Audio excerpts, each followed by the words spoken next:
ჩვენ მმართველობის არჩევნებთან დაკავშირებით თვეების წინ მივიღეთ გადაწყვეტილება და ეს ჩვენი გადაწყვეტილება არც ერთ დროს, არც ერთ მომენტში არ დაგვიმალავს, არ მოგვიტყუებია საზოგადოება, არც ჩვენი ამომრჩეველი და არც სხვა. თქვენ სწორად ბრძანეთ რაღაც ესე ჩანს სოციალურ ქსელებში, რომ ლელოზე მიდის ნაცების სხვადასხვა განშტოების და დაჯგუფების მხრიდან ეს ეგრეთ წოდებული ბულინგს რო ეძახიან, ანუ რაღაც ეს ნიშნის მოგებით საუბარი და ზეწოლის მცდელობებს ხედავთ. რატო უფრო ლელოზე მეტად? ალბათ იმიტომ, რომ ძალიან კარგად იციან ნაცების სხვა განშტოებებმა, რომ მათი აზრით ჩვენთვის არასდროს არაფერს არ ნიშნავდა, არც დღეს ნიშნავს და არც მომავალში არაფერს არ ენიშნება. მათი ესე ვთქვათ, შეფასებები მოღალატის ხო ეს ეთყობა ქოცებისგან ისწავლეს. პრინციპში ისე არიან გადაჯაჭვული ერთმანეთთან ნაცები და ქოცები, რომ ლექსიკაც აბსოლუტურად ერთნაირი აქვთ, არა მხოლოდ ჩვენი გუნდის და გახარიას მისამართით, არამედ ბევრ საკითხზე, ამიტომ არ მიკვირს დიახ, ნაცები უდრის ქოცებს და პირიქით ქოცები უდრის ნაცებს. დღეს ასეთი მოცემულობა.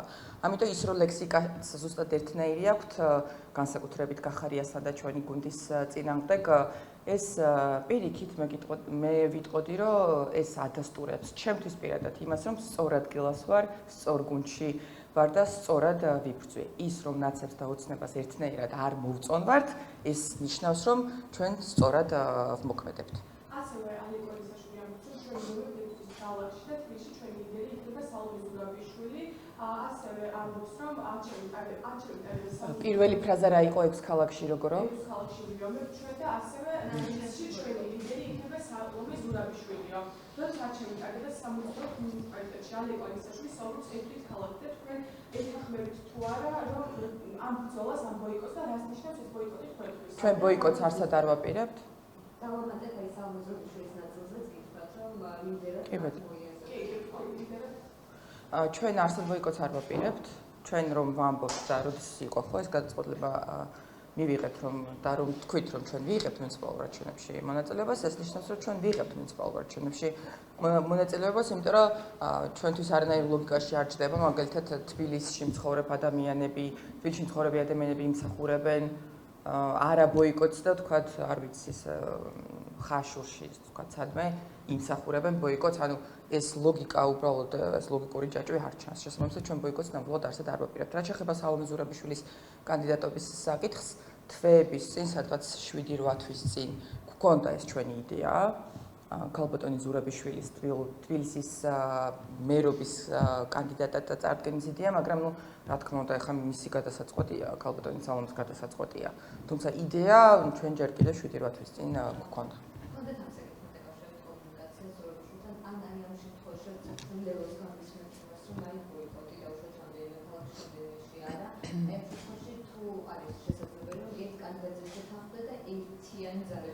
რა თქმა უნდა შესაძლებელია, უფრო მეცაც გეტყვით, თქვენ იცით, რომ ასევე მანამ სანამ ლელოს საბოლოო გადაწყვეტილებას მიიღებ და ჩვენ უკვე ისედაც ნეიტრალური არაპარტიული კანდიდატების, ასე ვთქვათ, ძებნაზე ვიყავით გადასული.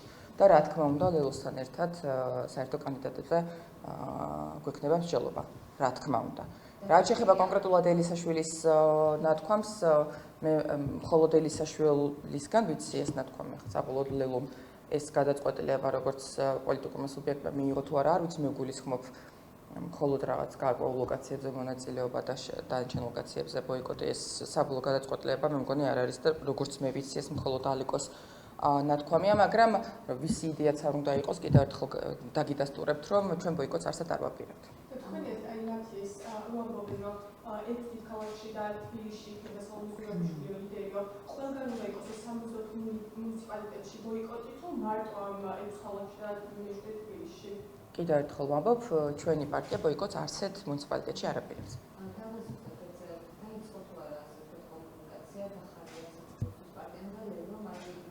ჩვენს გუნდს და ლელოს კომუნიკაციის პრობლემა არც მანამდე ჰქონდა. რაც არ უნდა ბევრი სხვანაირად ცდილობდა წარმოეჩინა, მაგრამ ჩვენ და ლელოს კომუნიკაციის პრობლემა ნამდვილად არც მანამდე ჰქონდა, არც დღეს გვაქვს, ვადასტურებ და არც მომავალში არ ექნება. ლელოსთან კომუნიკაცია, რა თქმა უნდა, გვაქვს. ბევრ საკითხთან დაკავშირებით, კი. გვაქვს კომუნიკაცია ლელოსთან. ყველაფერზე ლელოსთან კომუნიკაცია გვაქვს. ევროპარლამენტში საქართველოს მიუხედავად ასევე კრებჩის მიერ მოძიებულ მაგაში ერთ-ერთი მთავარი მოთხოვნა არის მიხეილ სააკაშვილის გათავისუფლება. იცით თუ არა სააკაშვილის გათავისუფლების მოთხოვნა თქვენ? ეს მოთხოვნა კონკრეტულად ქალბატონი რასასგან არ უნდა გაგიკვირდეთ, იმიტომ რომ რასა არის IPP-ის წარმომადგენელი. IPP თქვენ იცით, რომ არის ევროპის სახალხო პარტია, რომლის ოფიციალური პარტნიორი არის UNM, ანუ ნაცმოძრაობა. თქვენ იცით, ხო, მაგალითად ოცნების ოფიციალური პარტნიორი პარტია იყო სოცდეკები, გამოაგდეს ოცნება იქიდან სამართლიანო საქციელების გამო, მაგრამ იყო ყოველ შემთხვევაში რაღაც პერიოდი. IPP-ის პარტნიორი ოფიციალური პარტია არის UNM და თან როგორც ვიცი, ქალბატონ რასაც პირადი მეგობრობაც აკავშირებს სააკაშვილთან, ამიტომ ის რო თვითონ ამას ცდილობს, ესე ვთქვათ, რომ ხაზი გაუსვა სააკაშვილის საკითხს, ეს არც პოლიტიკურად, გასაკვირი ყოველ შემთხვევაში არ არის, მაგრამ ჩვენი პოზიცია მიხეილ სააკაშვილთან რა თქმა უნდა არის უცვლელი, ჩვენ პოზიციებს ესე არ ვიცვლით, ჰაერში აქეთ-იქით, სადაც ქარი დაუბერავს, მიხეილ სააკაშვილთან დაკავშირებით ჩვენი პოზიცია არის უცვლელი. მათ შორის იცით თქვენ, რომ სააკაშვილის ბრალეულობა მათ შორის დადასტურებული არის ევროპის ადამიანის უფლებათა და სტრასბურგის სასამართლოზე მაქვს საუბარი გიგვლიანის საქმეში და არა მხოლოდ. ისევე თოდირის საკითხს რო დაუბრუნდეთ, დამავიწყო. ხო, დავიწყებ ისევ, გავიმეორებ, რახან მიკროფონი არიდო. გავიმეორებ წინა ნათქვამს. დღეს როგორ ვითარებაში ვართ, ხო? ერთი მხრივ ყავს ოცნება, რომელიც კორუფციული ფულის, მოპარული, ხალხისთვის მოპარული ფულის განაწილებისთვის კრიმინალურ მეთოდებზე არის გადასული ერთმანეთში და ჩვენ ეს მძიმე შემთხვევა ჩვენ გუშინ დაულ შემთხვევაზე მაქვს საუბარი. ეს არის ზუსტად იმ აბსოლუტური უკონტროლო ვითარების და უკონტროლო ქაოსის, უკონტროლო კორუფციის მათ შორის, ანუ უბრალოდ მიზანმიმართულად მიშვებული უკონტროლო კორუფციის შედეგის კრიმინალური გარჩევა, რაც ჩვენ გუშინ ვნახეთ და აი ასეთ ვითარებაში, როდესაც ოცნება ამ ეტაპზე გადავიდა ოფიციალურად, ასეთ ვითარებაში ოცნების ამორჩეველი მარტო დატოვო ოცნებასთან და არ მისცე წაართვა არჩევანის შესაძლებლობა, პირადად ჩემთვის არის მავნებლობა. ამიტომ წარმოუდგენელია ასეთ დროს იგივე ეს ბოიკოტი, რომელსაც ბოიკოტისტები აცხადებენ და აპელირებენ ამაზე. ეუთო ოდირის ესე ვთქვათ, სადამკვირვებლო მისიის მოწვევაზე უარი ოცნების მხრიდან, თუმცა არ ვიცი, შეიძლება აზრი შეიცვალა, იმიტომ რომ დღეში 10 ჯერ იცვლიან აზრს, მაგრამ აქამდე ყოველ შემთხვევაში გაცხადებულად უარი აქვს ჯერჯერობით ნათქვამი, იმის ფონზე, რომ კანონები არის სრულად მორგებული საკუთარ თავზე, როგორც ამას ნაცმოძრაობის რეჟიმი აკეთებდა ბოლო წლებში, იმის ფონზე, რომ პოლიტიკური პატიმრები ყავს ქვეყანაში 70-მდე, აქედან 6 არის პოლიტიკური ლიდერი და იმ ანტიდასავლური რიტორიკის ფონზე, რომელიც წლებია უკვე, რომელსაც ოცნება აწარმოებს და ჩვენი ვიხილეთ იგივე ამერიკის შეერთებული შტატების ელჩის აწუყვე ყოფილი ელჩის განცხადებების სრული სიგიჟე, თუ როგორ ემუქრებიან და როგორ რა წერილებს უგზავნიან მათ შორის მთავარ სტრატეგიულ პარტნიორს ამერიკის შეერთებული შტატების პრეზიდენტს ამ არაადეკვატურობის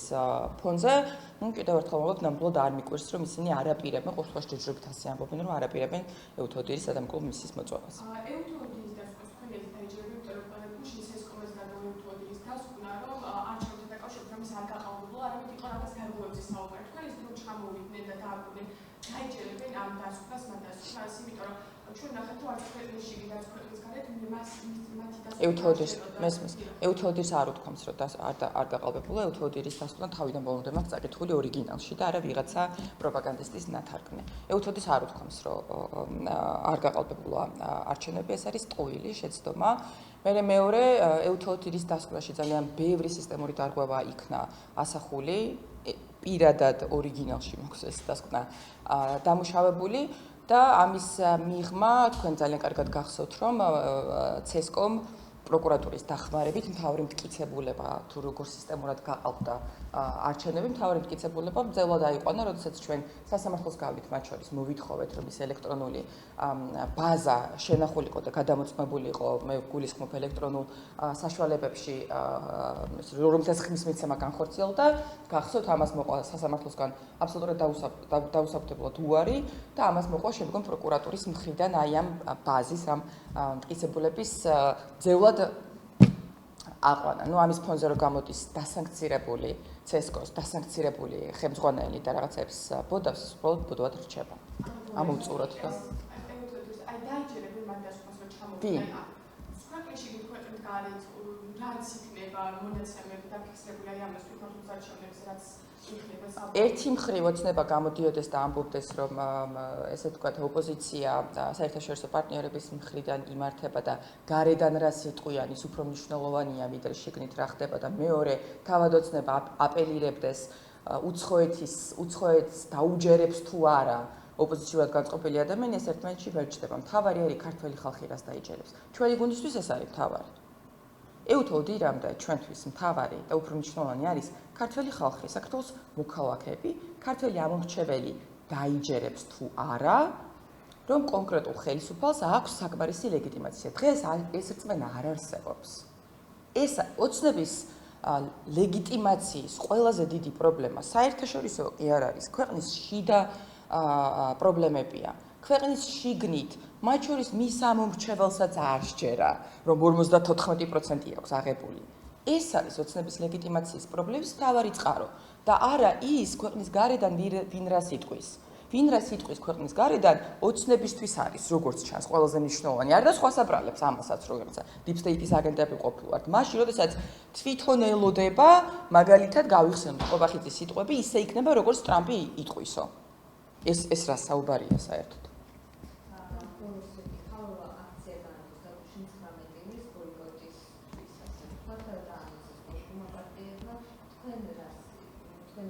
როგორც მივხვდით,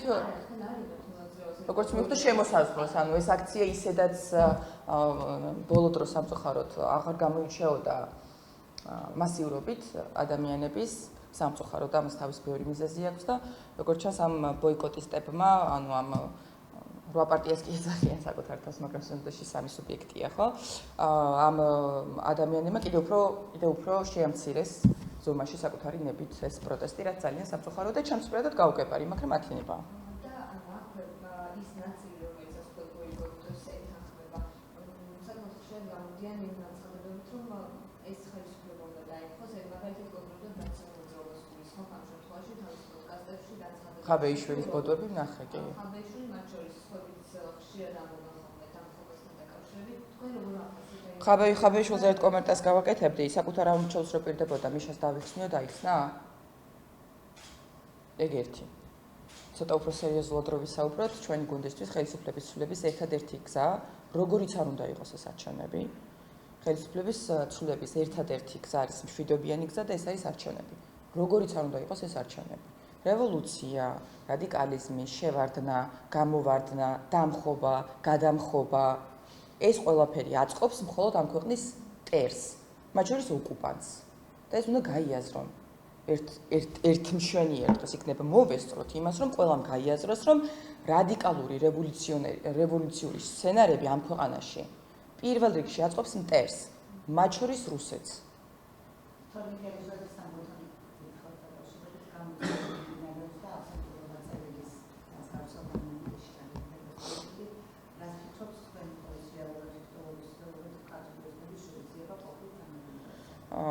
თორნიკე რიჟვაძის ეს მძიმე შემთხვევა არის უმართავი ქაოსის და უმართავი კორუფციის შედეგი, რომელიც გადაიზარდა კრიმინალურ გარჩევებში ხელისუფლების შიგნით.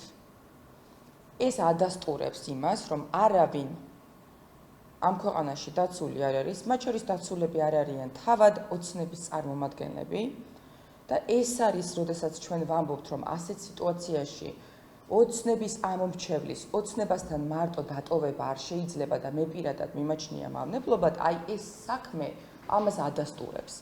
ეს ხალხი გადასულია კრიმინალურ გარჩევებზე კორუფციულად მოპარული ფულის განაწილებისთვის. გადავიდნენ უკვე ამ ეტაპზე, გადალახეს ეს ყველანაირი სხვა. ეს არის ჩვეულებრივი კრიმინალური გარჩევა კორუფციული ფულის, შავი ფულის განაწილებისთვის. ერთი მხრივ გამოდიან და ამბობენ კორუფციას ვებრძვითო. მეორე მხრივ მიშვებული, უკონტროლო, სპეციალურად მიშვებული თან კორუფციული, ხალხისთვის მოპარული ფულის განაწილება თუ გაუნაწილებლობა ერთმანეთში გადავიდა კრიმინალურ გარჩევებში. აი ეს არის, რაც დაემართა მართლა მძიმე შემთხვევა არის კონკრეტულად აი ამ ადამიანს. მას რა თქმა უნდა ჯანმრთელობას უსურვებ.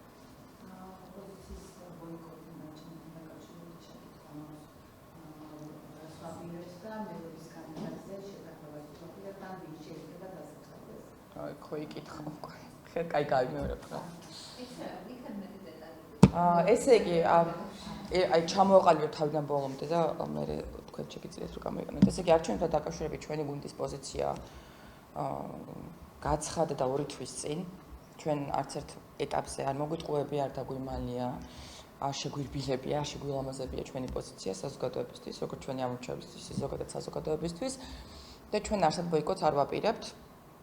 კიდევ ერთხელ ამ სიტუაციაში იგივე ეს ბოლო კრიმინალური გარჩევები, რაც მოხდა თვითონ ოცნების შიგნით, ამ სიტუაციაში ქართული ოცნების ამორჩევლის მარტო დატოვება ოცნებასთან, ну ჩემთვის პირადად არის მავნებლობა და უბრალოდ არის წარმოუდგენელი. რაც შეეხება კანდიდატებს, ჩვენ ჯერ კიდევ როდის დავიწყეთ ამაზე საუბარი, რომ მერობის და მაჟორიტარობის კანდიდატები მნიშვნელოვანია, რომ იყოს პოლიტიკურად, უბრალოდ პარტიულად ნეიტრალური. და რა თქმა უნდა, ამ მიმართულებით ჩვენთვის ლელოსთან მჭიდრო კომუნიკაცია და თანამშრომლობა არის ძალიან მნიშვნელოვანი და ეს პროცესი არის რა თქმა უნდა დაწყებული.